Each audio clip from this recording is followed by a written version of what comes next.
Okay, let's go on. Reading passage 3, and the title is To Catch a King. Right? Now we don't know, catch a king. Badshah ko pakde. Right?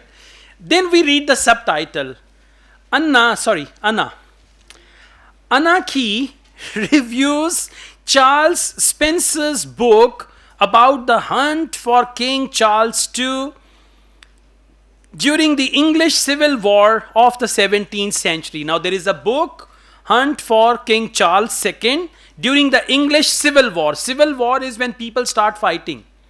When within the country, people start fighting with each other, that is called civil war. Okay, so Anna Key reviews Charles Spencer's book. Now the title of the book is To Catch a King, and this book is about the hunt for King Charles. Like they wanted to kill King Charles and they were looking for him, and the king was hiding himself somewhere. So this is the whole passage, and the good thing is passage is not labeled.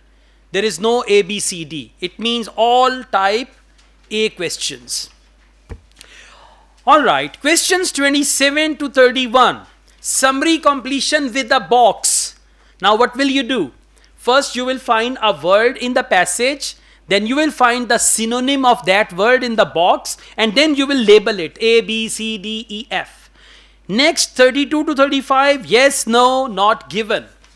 And finally 36 to 40, multiple choice question. Okay, so where should we start from? Yes, first summary completion, then yes, no, not given, and finally, I tell you why, what's the reason. I mean, for example, if you run out of time and you don't have time left for multiple choice, you can always guess. So it's a good idea to do yes, no, not given carefully, these summary completion questions carefully, and then you can do that last. Okay, so we will follow the same order. Questions 27 to 31, the story behind the hunt for Charles II. I'm reading questions 27 onwards. Charles II's father was executed by the parliamentarian forces in 1649. Now look for 1649, Charles' father. Okay, go back, 1649, Charles' father. Yes, first paragraph, sixth line. Now this is the location, and you will find all the answers in order now. Now we read the question carefully. Charles II then formed a dash with the Scots. Now look at me. Like his father was killed, and then he formed dash with the Scots. Maybe he formed an association, or we use the word alliance. He formed an alliance with the Scots, and in order to end all that. Now we go back and we see what is it that he formed. They will use the synonym of formed. Formed, made, created, signed, agreed, anything like that. So please come back. Yeah, you need to come to first paragraph, and I'm reading it from after his father. 1, 2, 3, 4, 5, fifth line after full stop. First paragraph, fifth line after full stop. After his father was executed by the parliamentarians in 1649, the young Charles II sacrificed one of the very principles his father had died for and did a deal with Scots. Right? So what did he do? He did a deal with Scots. Okay? Now deal. He did a deal. Look for synonym of did a deal. He did a deal. Look from A, B, C, D, E, F, G, H, I, J. Did a deal. What is the synonym of that? Yes, that's right. It is not H. It is H. English, you know. Yeah. A, B, C. Kithe gayi C. Right? So correct answer is A. Did a deal means strategic alliance. So correct answer for question number 27 is H, and you can cross H also, because one option will be used once only. Now we read on, and I'm reading on from question number 27. With the Scots, and in order to become king of Scots, he abandoned an important dash. Abandoned means he left. Chhod dena. He abandoned an important dash. Same paragraph. I'm reading on. After did a deal with Scots. Found it? Okay, did a deal with the Scots, thereby accepting Presbyterianism as the national religion in return for being crowned King of Scots. So in order to become the King of Scots, what did he do? He accepted Presbyterianism, and they have put a star here. Now let's see what is Presbyterianism. That is part of the Reformed Protestant religion. It means he changed his religion. He converted to another religious group. Okay, Presbyterianism. Now let's go back. So, yeah, accepting Presbyterianism. Which option is that? Like he changed his religion. That is option J. Well done. Religious conviction. And have you noticed one thing? Presbyterianism, that word is quite unusual. And they have written a star and then they mention the meaning. And this will happen in actual exam also. Not all the time, not for every word you say star to hai nahi hai. I don't know the word. So it's only if there are the words which are really out of box or which are not easy, which are not commonly used words, there they do this. Okay. So 2 questions we answered. Let's go on. After 28, I'm reading on.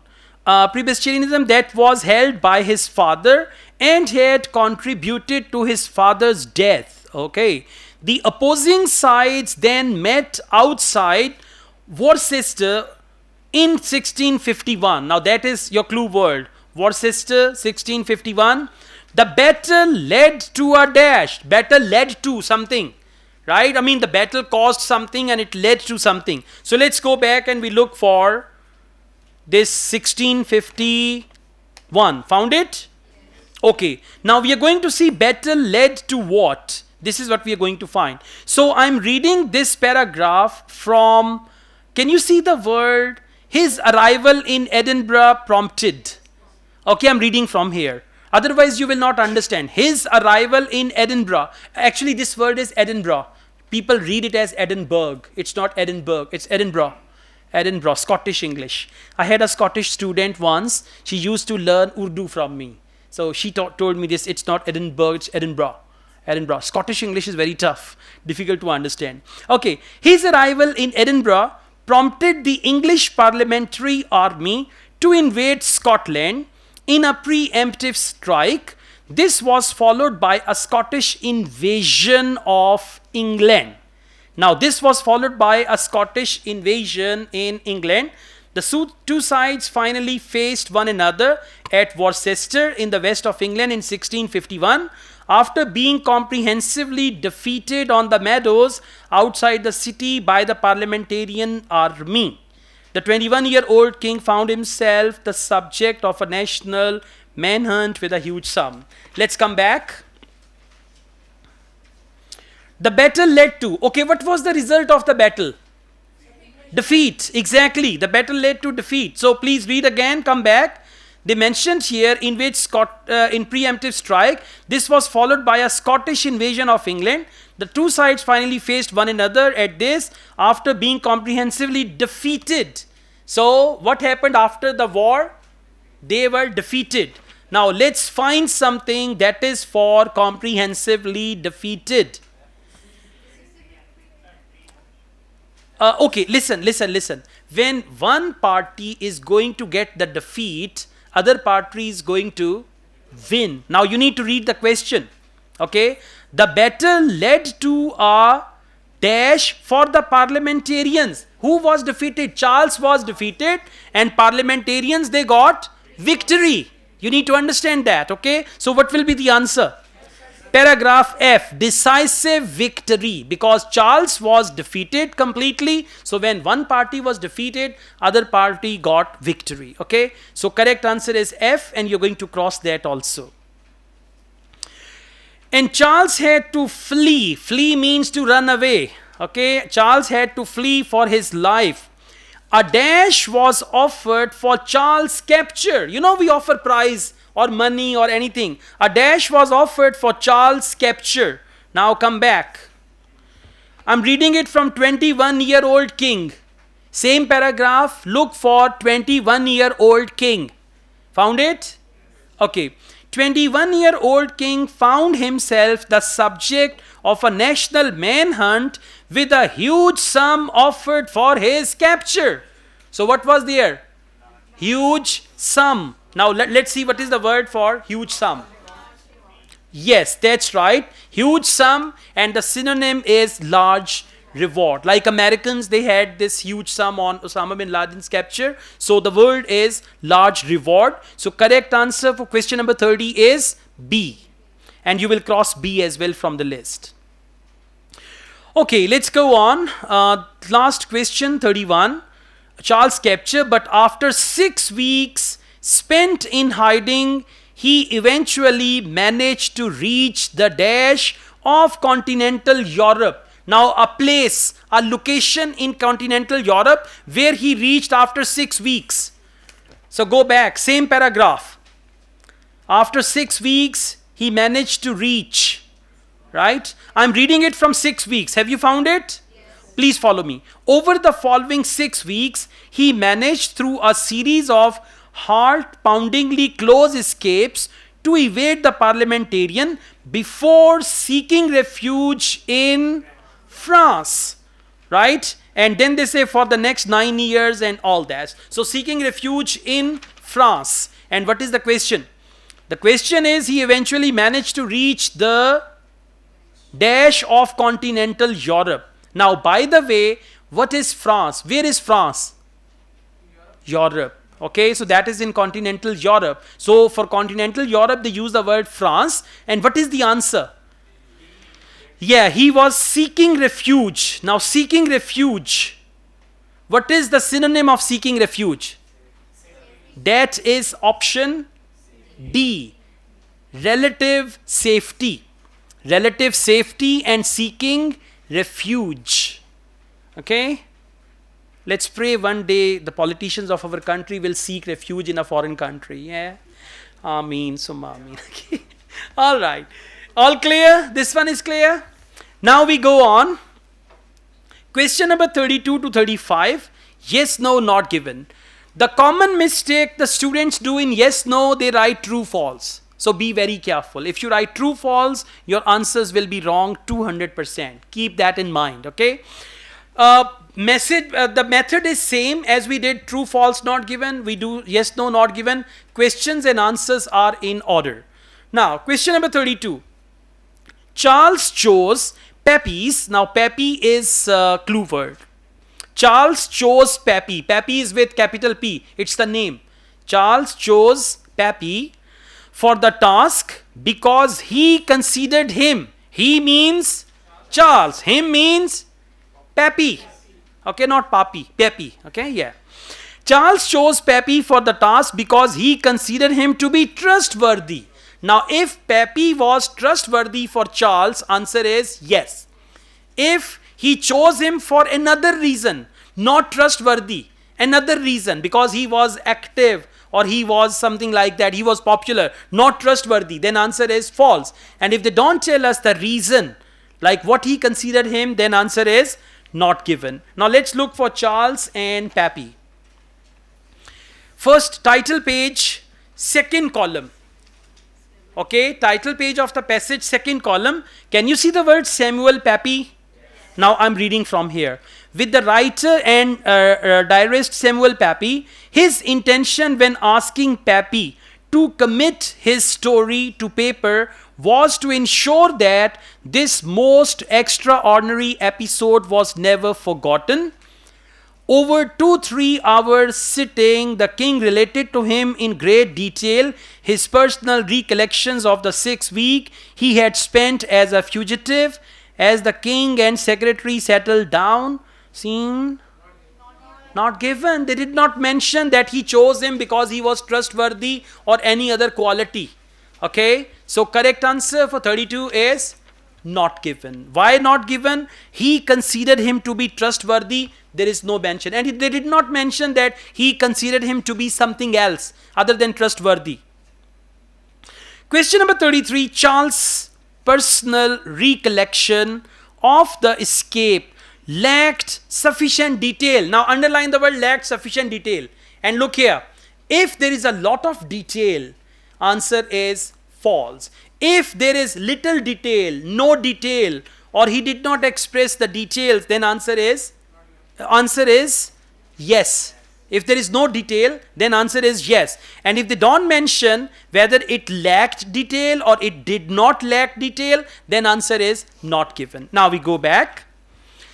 Same paragraph. I'm reading it from, can you see over 2-3 hours?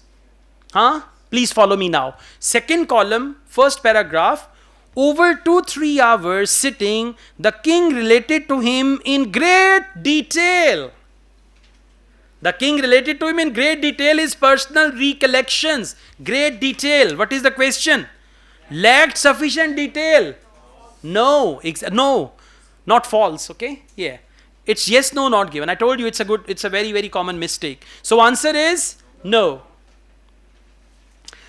Charles indicated to Pepys that he had planned his escape before the battle. Now, understand the point. Once again, we have before after. If you remember in part 1, we solved one question with before after. Now, if he had planned his escape before the war, before the battle, answer is true.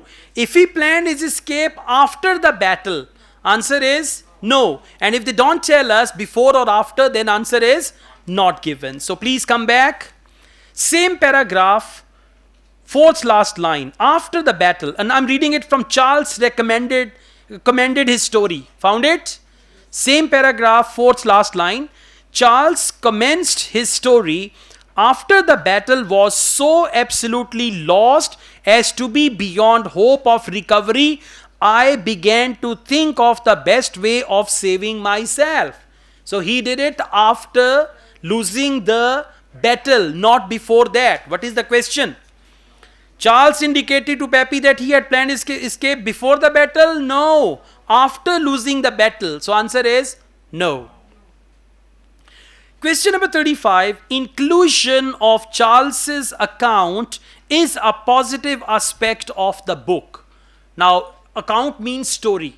So they included Charles's story. Is it positive aspect of the book? Answer is yes. If it is negative aspect of the book, answer is no. And if they don't tell us positive or negative, then answer is not given. Okay.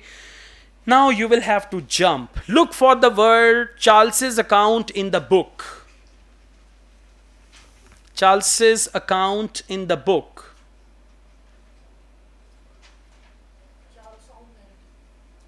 Yeah, Charles' own narrative. Okay. Please come to second page. Second page, second column, right side column. First paragraph, 1, 2, 3, 4, fifth last line after full stop. Indeed, the opening. Found it? Indeed, the opening third of the book. Found it? Everyone? Yeah? Okay, now let's read from here. Indeed, the opening third of the book, now we have the book, is about how Charles II found himself at Worcester in the first place, which for some will be reason alone to read to catch a king. Now that story will be the reason for some people to read the book. Now tell me, is it positive or negative? It is positive because that is the reason people will buy the book and they will read the book. So that is something positive. Inclusion of Charles' account is a positive aspect. Now what is the word for positive effect? Will be reason alone to read to catch a king. Will be reason alone means because of that reason people will read that book. Okay. So question number 35 answer is yes. Now we do the last questions here. If you're running out of time, 1 minute left, and you're doing multiple choice, just write all B's or all C's. But don't do it tomorrow with us.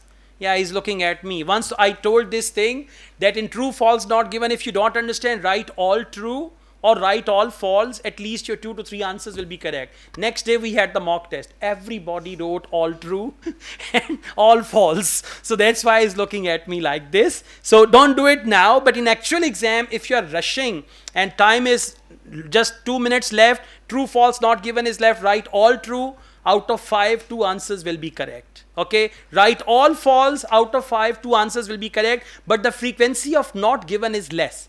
But if you write first true, second false, third false, no, then your answers will not be correct. All true or all false, out of 6 at least 2 or 3 answers will be right. Okay, but don't do it otherwise.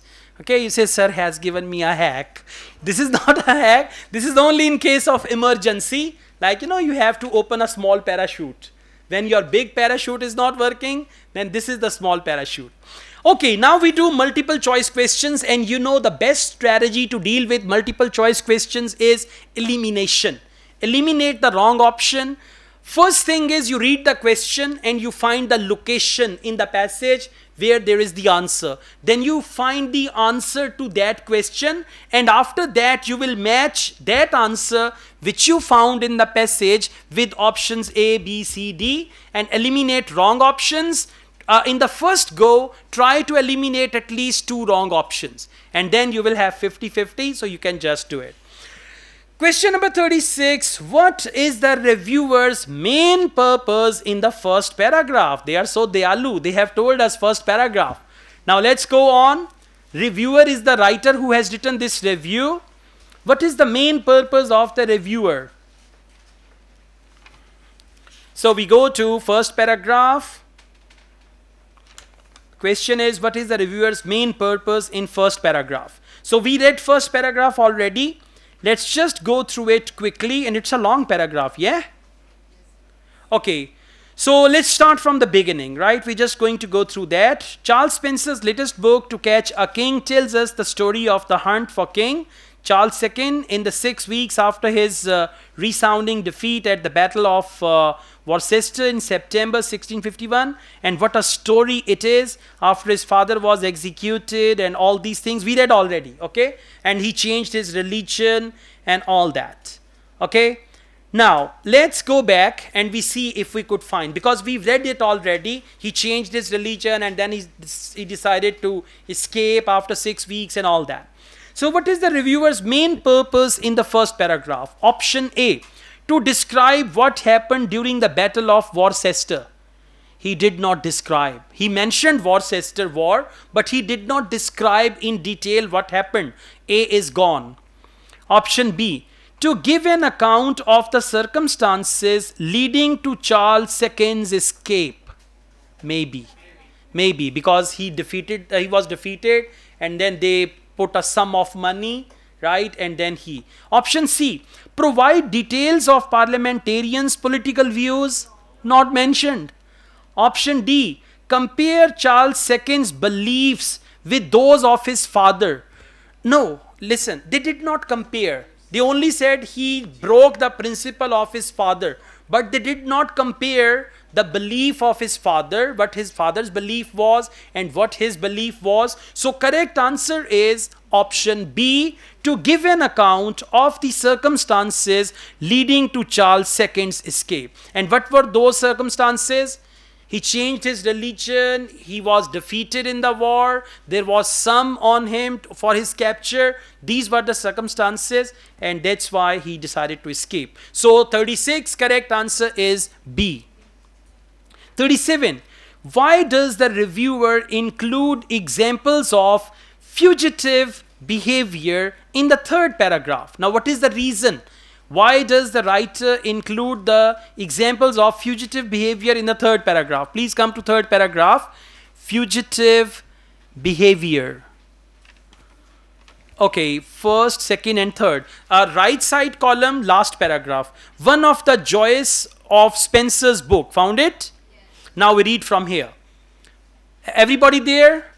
Okay, one of the joys of Spencer's book, a result not least of its use, Charles II's own narrative, as well as those of his supporters, is just how close the readers gets to the action.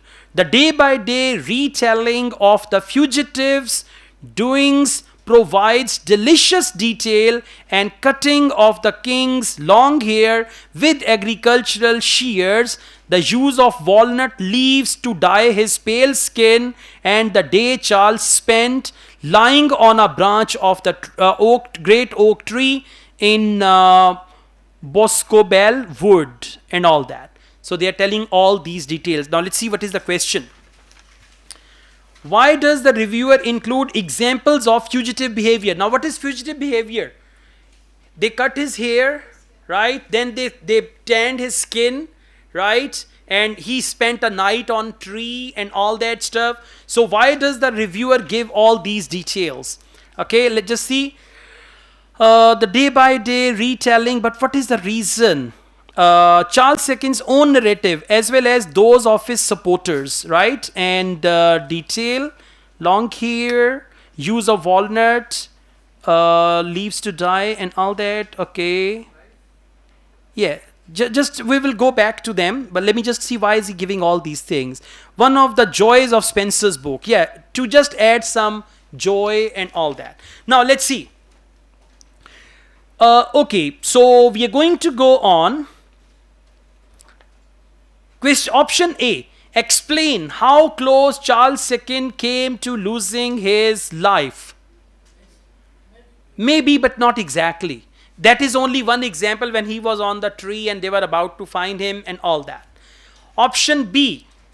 To suggest that Charles II's supporters were badly prepared. Not at all. Some options will be not at all, some options will be no and all that. Option C. To illustrate how the events of 6 weeks are brought to life. No. Option D. To argue that certain aspects are not as well known as they should be. No. So, correct answer seems to be option C. And I tell you why. C is the right answer. I tell you why. To illustrate how the events of 6 weeks are brought to life. Now, how the events are brought to life. Bring to life means to add some joy. Bring to life. It's an idiomatic phrase. It means to add some joy. Okay. So one of the joys of Spencer's book, when he's telling us day by day retelling of the fugitives doing provide delicious details. Now, what do they mean by delicious detail? Delicious detail means to bring it to life. Okay. 6 week events are brought to life. So correct answer for that is option C. Okay, now we've got question number 38. What point does the reviewer make about Charles II in the 4th paragraph? Now we go to 4th paragraph. 1, 2, 3 and 4th paragraph is on the next page. So what point does the reviewer make about Charles II in the 4th paragraph?